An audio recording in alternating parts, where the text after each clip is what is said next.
Okay, ati ndagarutse muromwa ke kari kwicano ukuri complex. Ego ngo atakaza n'abanyitwa Nijimbere Dieudonné uri mushasha ntubagire kugira like, subscribe, comment utari mushasha naho ntubagire kugira portage ati rungikira mugenza kugira nawe nyene ashobore kumenya ukuri ati ukuri aho kuri kwa nta handi naha nyene. Ego ngo ati nkuko vyamye ino musi tugomba twumvirize ukuri aho kuri. Ndazi nta utamuzi, ndazi nta utamenya amateka yiwe ngo ati nubu aracayandika. Nawe nta wundi ngo ati ni Apotre Isidore Mbayahaga. Ego ngo ati no musi ngomba ko twokumviriza iri jambo rikomeye yavuze imbere ngo ati yabamugendeye bamushimira kuvyo avuga. Ego ngo ati igihugu gifise abantu abagabo nk'aba tusanga ari igihugu kimeze neza gifise ati abagabo mbega n'injyamu abagabo b'injyamu abagabo ngo ati bafise ijambo kandi iryo jambo rifise aho rigera. Ego ngo ati ntatinze ngo ati tugomba twumvirize iri jambo kugira nawe rikunge rikubake rigufashe uko nuko ngoma ndabishire muri mode ngo ati yo ku motivatinga. Rero irijwi riza kuba risamiriza cyane kugira ngo uryumve neza. Rero ntatinze hinge ndarikine hanyuma wumve ngo ati uko kuri.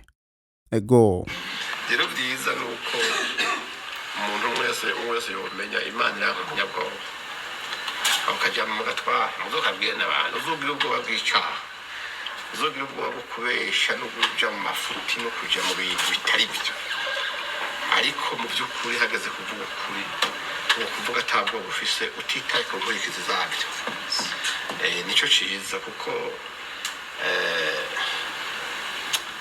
ibintu bigoye.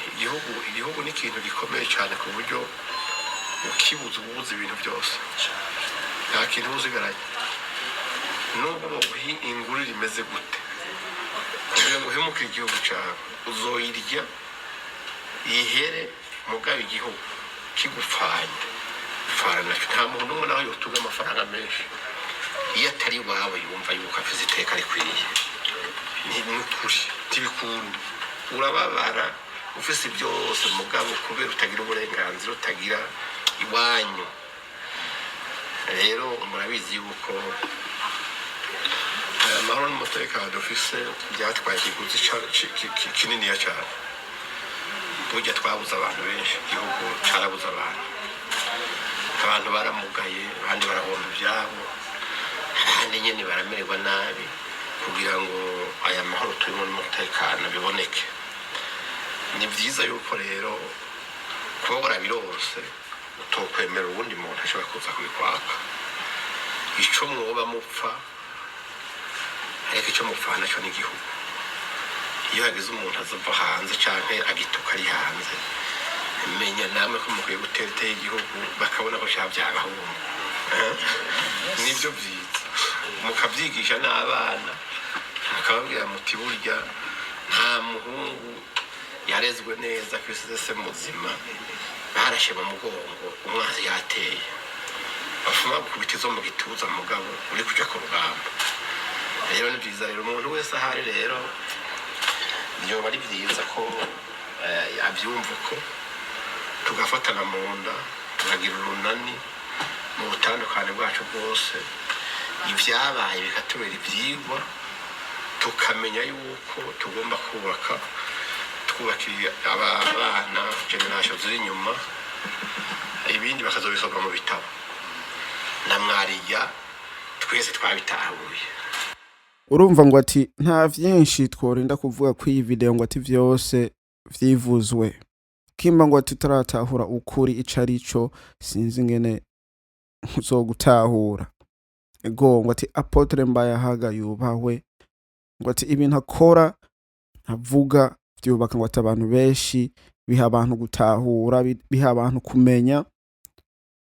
Urumva ngo ati ni ibintu vy'agaciro, ni ibintu bikomeza kubabaza abantu batari bake kubera ngo ati burya ngo ukuri ni ikintu ca mbere ngo kibabaza umwasi.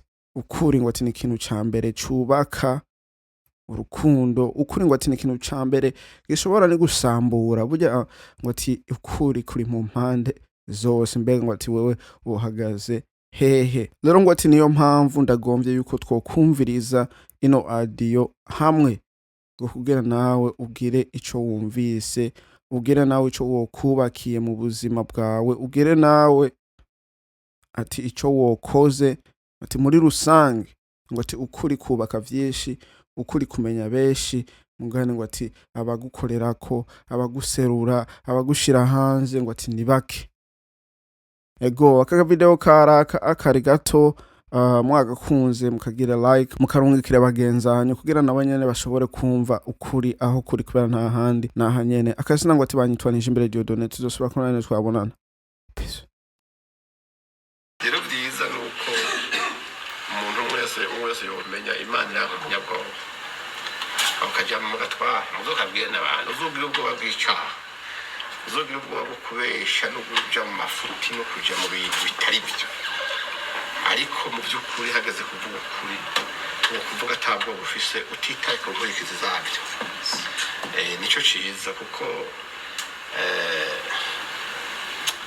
ibintu bigoye igihugu ni ikintu gikomeye cyane ku buryo ukibuza ububuza ibintu byose nta kintu uzigaranye nubwo inguru rimeze gute kugira ngo uhemuke igihugu cyawe uzoyirya ihere mugabe igihugu kigupfanye farana nta muntu umwe nawe yotunga amafaranga menshi iyo atari wawe yumva yuko afite iteka rikwiye ni n'ukuri tibikunda urababara ufise byose mugabo kubera utagira uburenganzira utagira iwanyu rero murabizi yuko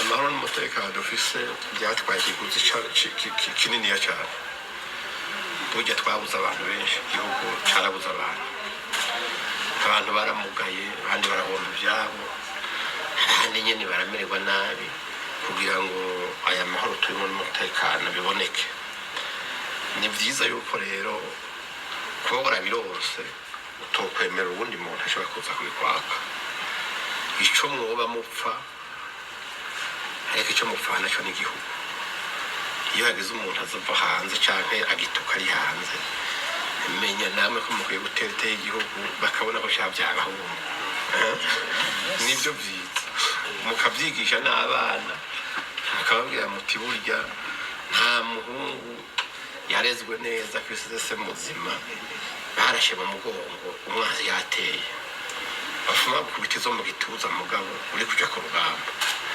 rero ni byiza rero umuntu wese ahari rero niyo bari byiza ko abyumva ko tugafatana mu nda tukagira urunani mu butandukane bwacu bwose ibyabaye bikatubera ibyigwa tukamenya yuko tugomba twubakira abana generation ziri inyuma ibindi bakazobisoma mu bitabo na mwariya twese twabitahuye